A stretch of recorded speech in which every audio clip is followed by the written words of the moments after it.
வணக்கம். இந்த பதிவில் நாம் மணப்பாட்டில் இருக்கக்கூடிய ஹோலி கிராஸ் தேவாலயம் பற்றி தான் தெரிந்து கொள்ளப் போகிறோம். மணப்பாட்டில் உள்ள ஹோலி கிராஸ் தேவாலயம் தமிழ்நாட்டின் செழுமையான கலாச்சார மற்றும் வரலாற்று பாரம்பரியத்துக்கு ஒரு சாளரத்தை வழங்குகிறது.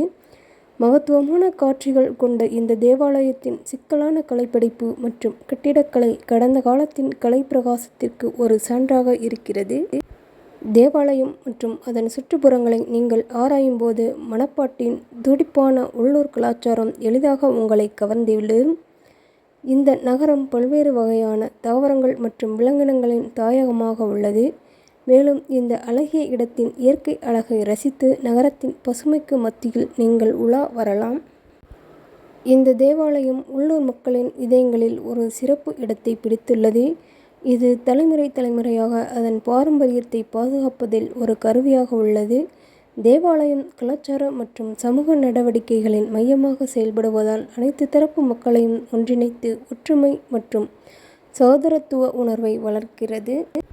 இந்த தேவாலயத்தில் ஒரு மணிகோபுரமும் உள்ளது. அது கம்பீரமாகவும் உயரமாகவும் நிற்கிறது. பார்வையாளர்களுக்கு சுற்றியுள்ள நிலப்பரப்பின் பரந்த காட்சியையும் இது வழங்குகிறது. உண்மையான கட்டிடக்கலை அதிசயமான மணிகோபுரம் பார்ப்பதற்கு மகிழ்ச்சி அளிக்கிறது. மேலும் மணியின் மெல்லிசை ஓசைகள் உங்களை உன்னதமான பரவச நிலைக்கு கொண்டு செல்லும். இந்த ஹோலி கிராஸ் தேவாலயத்தை சுற்றி கடல் அலையின் சத்தம் கேட்டுக்கொண்டே இருக்கும். இந்த பகுதி மிகவும் அழகாக இருக்கும். நாம் இதன் கீழ் வரை இறங்கி சென்று பார்க்கலாம். கடல் அலையின் அருகில் நின்று நாம் அந்த அழகினை ரசிக்கலாம். சிறுவர்கள் பெரியவர்கள் என அத்தனை பேரும் இருந்து விளையாடலாம்.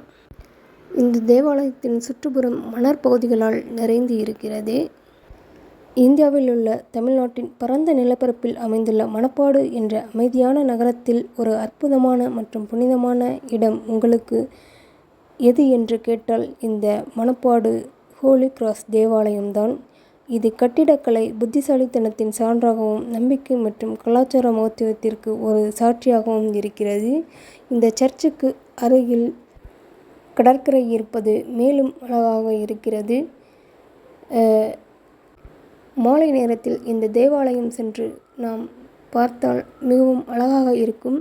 சூரியன் மேற்கு திசையில் மறையும் அந்த காட்சி கூட அழகாக தோன்றும்.